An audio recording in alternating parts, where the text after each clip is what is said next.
The India that we know is like some ancient palimpsest, a parchment on which imagination and craftsmanship have inscribed layer upon layer of beauty.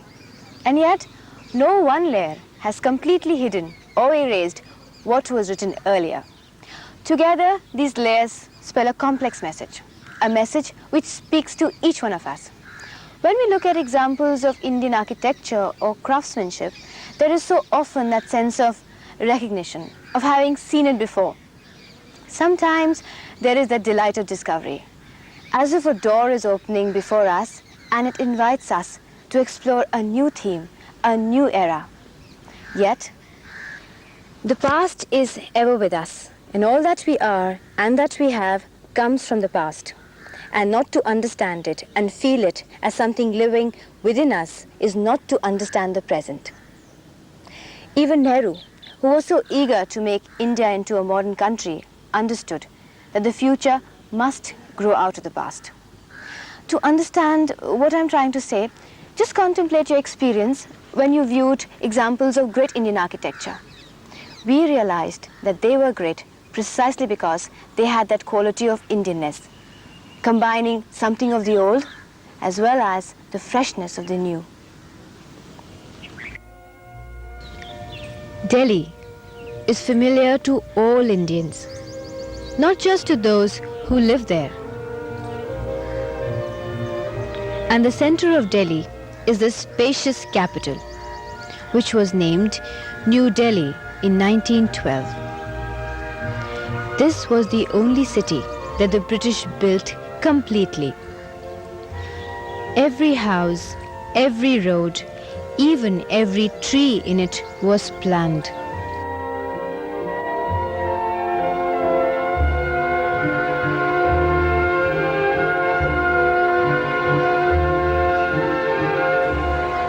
And all the roads lead to the center, to the most elaborately planned buildings of all.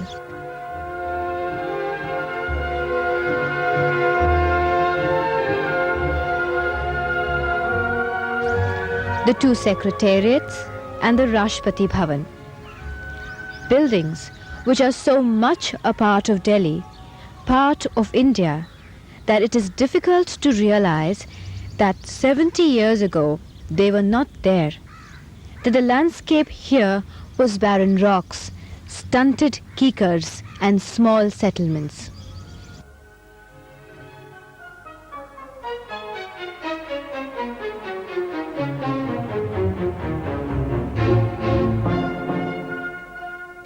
The man who can be called the father of New Delhi was Edwin Lutyens, a comfortable, twinkling Englishman who, with a solar topi and pipe, looked the image of the English colonel, who was the life and soul of a Mofussil English club. Lutyens' appearance was misleading. He was one of the most talented architects of England, and a self-taught one at that. He was delighted to be offered the challenge of building New Delhi. And what a challenge! To carve out an acropolis, a palace, and offices worthy of the British Empire. Most people have reacted with a sense of wonder to Indian architecture, but not Lutyens. He declared that Indian buildings were far inferior to anything in Europe. Much earlier, Macaulay had spoken like this about Indian literature.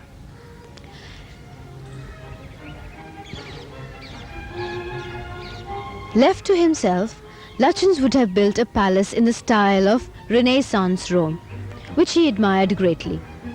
And this palace would have looked thoroughly incongruous in India. But the Viceroy Hardinge insisted that the architecture must blend the best of the Indian and British, not Italian. As the head of Indian government at a particularly difficult time, when the nationalist leaders were calling for a boycott of British things and for Swadeshi, Hardinge understood the political need for Swadeshi in official architecture. Lutyens was not in the least interested in political necessities. but he came to agree with Hardinge for different reasons. Hardinge sent him on a tour of India. After the tour, Lutyens was a changed man. He had experienced the heat and the dust of India, the glare of the sun and the crisp dryness of the day. He understood why Indians built the way they did. They were not inferior to the Europeans. They were different. And for a very good reason, India was not Europe.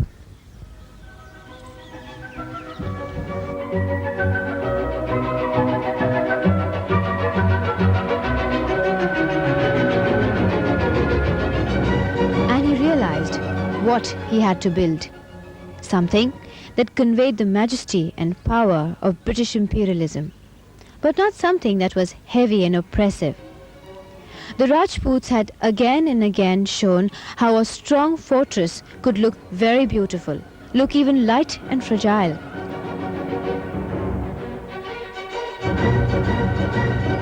He had to create a home for the Viceroy. That was a shelter. Not a shelter from an enemy, but from the glare of the sun. Above all, he had to build something beautiful, something serene, on which the eye could rest without ever tiring. And what more serene than a Buddhist stupa? Thus, by an incredible flight of imagination, Lutyens lifts the Sanchi stupa and makes it crown his palace. The stupa, complete with the stone railings, becomes a natural dome. Below the dome, the long colonnades are shaded by the classic Indian device, the chhajja, which Lutyens copied from older Indian buildings.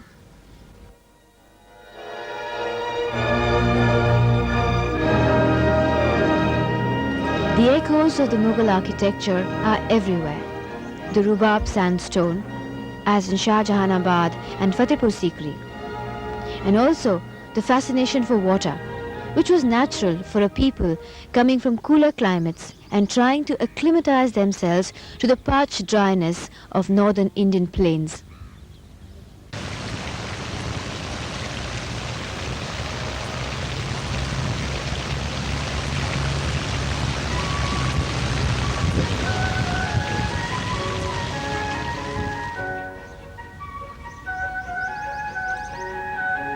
The Rajasthani and Mughal forts used the chhatris to break the monotony of horizontal surfaces and to create little oases of shade.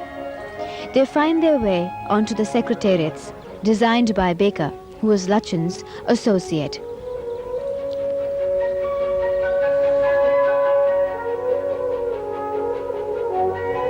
Lutyens believed that decorative elements should be few and carefully placed for maximum effect. He could not resist having elephants carved in low relief and the stone bells which recalled the South Indian temple decor.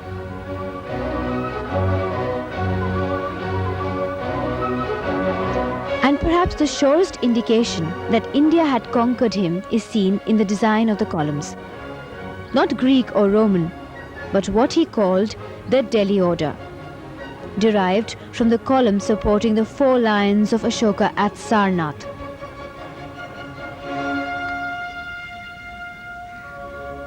Ashoka's charisma, like that of the Mughals, is seen strongly in Lutyens' work. The Jaipur column, which was installed not by the Viceroy as Ashoka had done, but was donated by the Raja of Jaipur. Then there are the 4 white Dominion columns from Australia, Canada, South Africa and New Zealand. To Lutyens, these were important. These free-standing columns conveyed many political messages: the support of the Indian princes, the idea of Commonwealth and the sovereignty of the British king.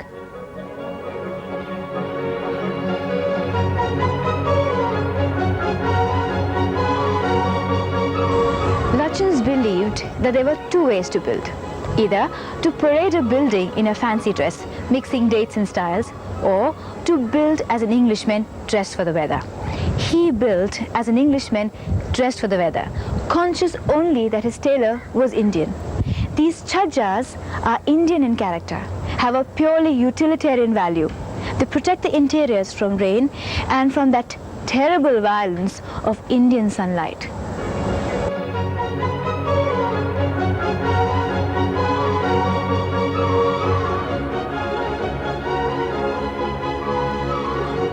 The greatness of Lutyens the architect is that the Indian elements the Viceroy wanted could have been tacked on to his building, and it would have appeared to be in a fancy dress.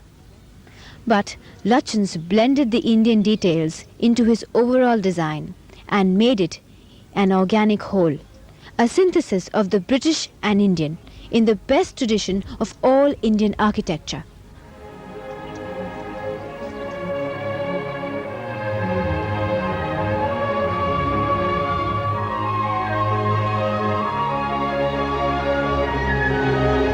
The palace that Lutyens built was set in a large campus. When Viceroy Hardinge first saw the Mughal gardens in Kashmir, he sent telegrams to Lutyens. He wanted a terraced Mughal garden for the Delhi palace.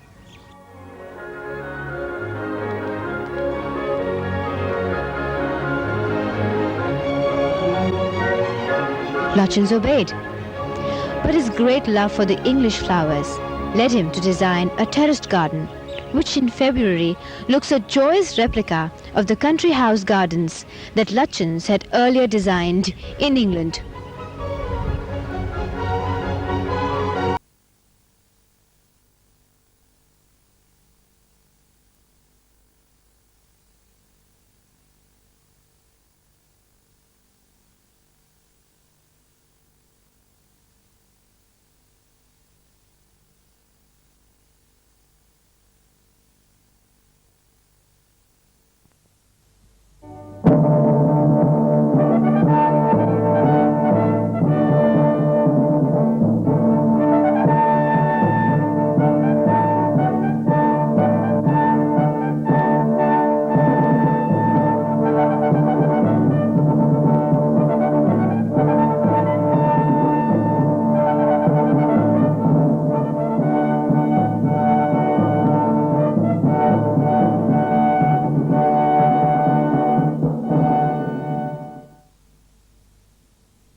What a piece of work is man! How noble in reason, how infinite in faculties, in form and moving, how express and admirable, in action, how like an angel, in apprehension, how like a god.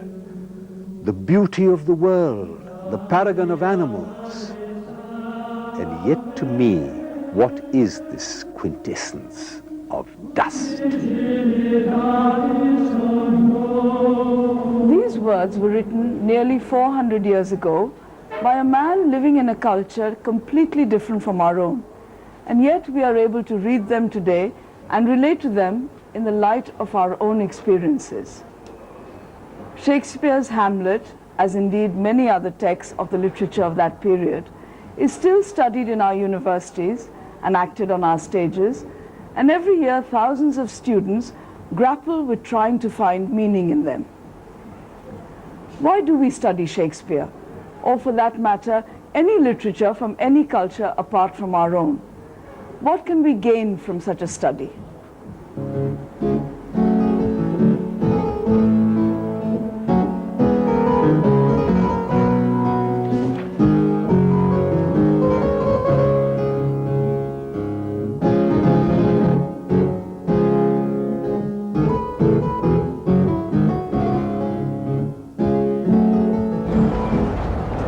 Literature, according to one definition, is a record of human experiences, and the study of literature an attempt to understand those experiences. But literary texts are not written in a vacuum.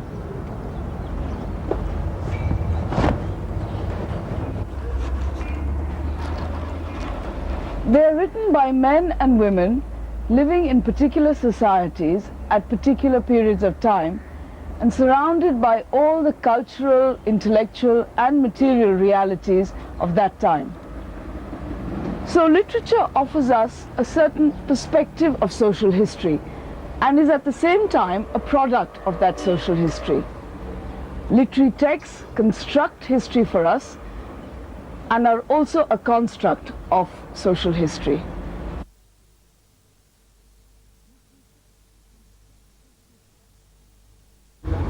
What we will attempt to do in this and later programs is to study the literature of England of a particular period in the context of the developments in the fields of art, science, philosophy and political economy, and to relate this study to our own situation today.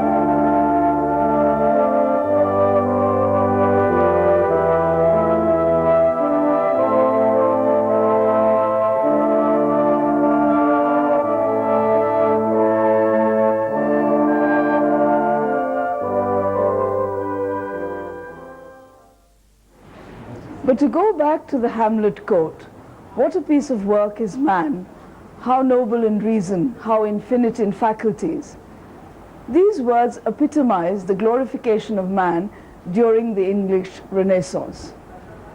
What do we understand by the term Renaissance? The word itself comes from the French word for rebirth, and it refers to a cultural movement that was supposed to have swept through Europe during the 14th and 15th century, spreading to England about a century later in the 16th century.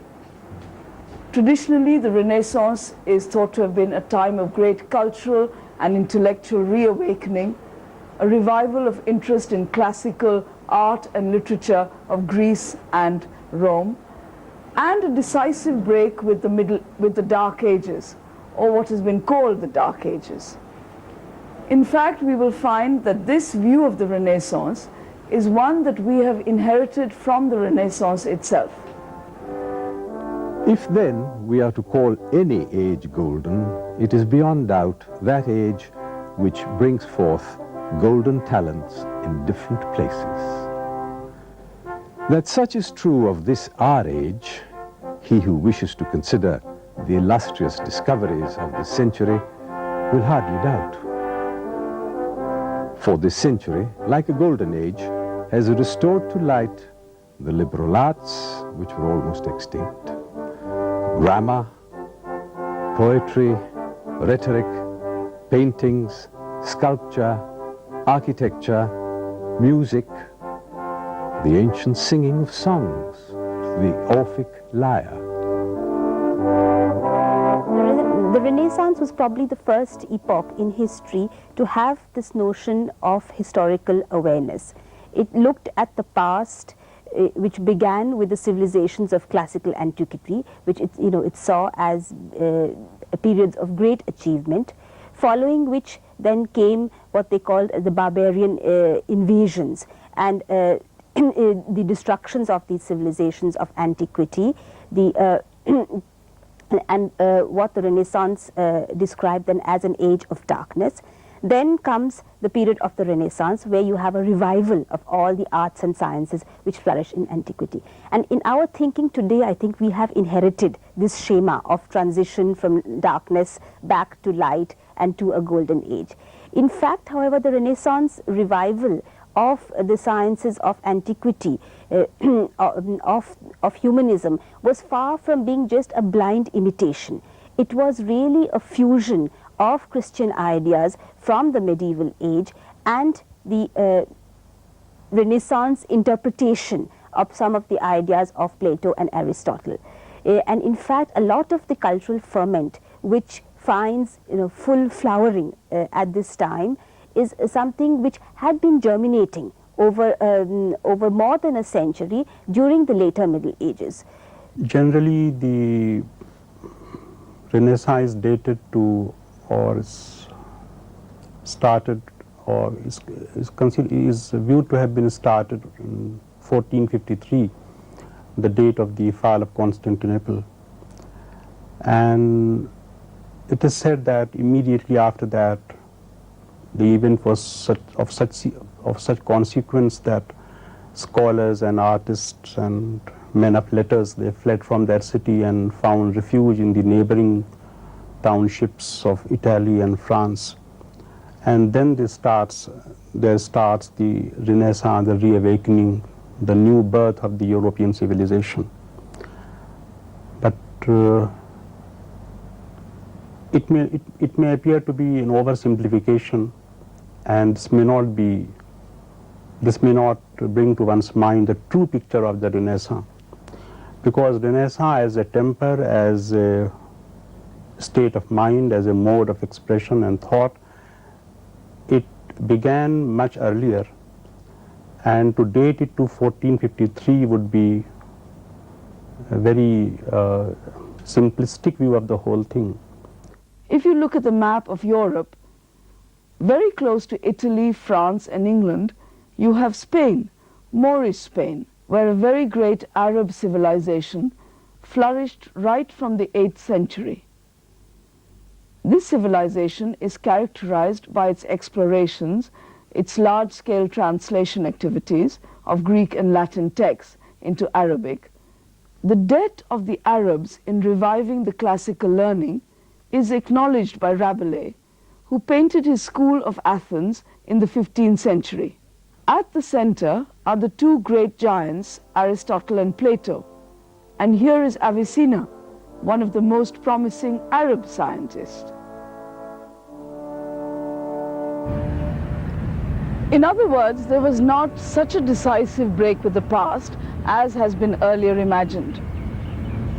As with any view that any society would like to present of itself, as with our own concept of an earlier Ramraj in Indian social history, for example, any such view that a society would like to project of itself is bound to propagate certain myths about itself. We will see that the philosophy of humanism was responsible for the creation of certain myths about this period.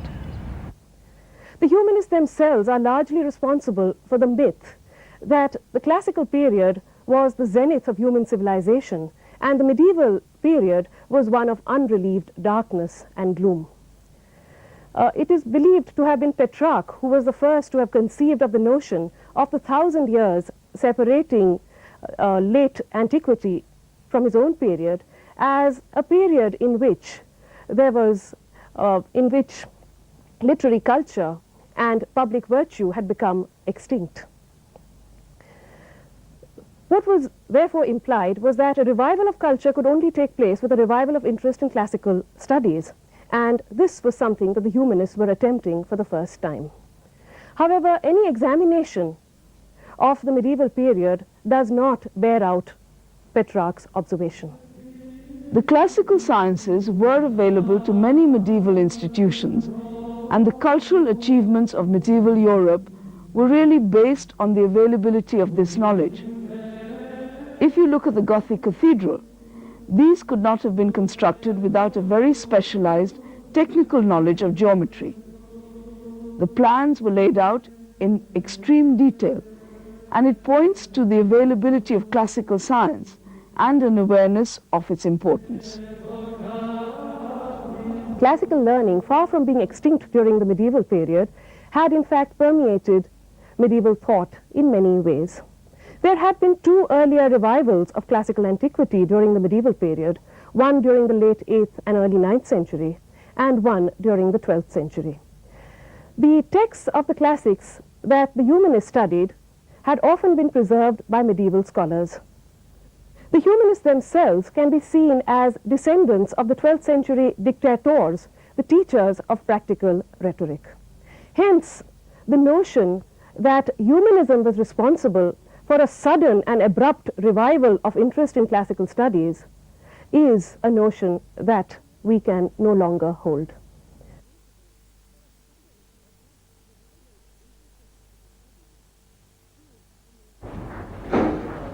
But none of this is to minimize the actual achievements of the European Renaissance itself.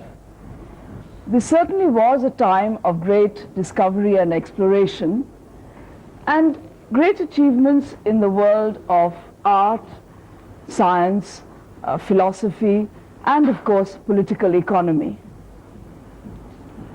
It would not be an exaggeration to say that Western civilization as we know it today, and the domination of the rest of the world by Western civilization, is an outcome of the trends that can be said to have started in this period. Although the scientific revolution came much later, in the 17th century, it was the contributions of the Renaissance scientists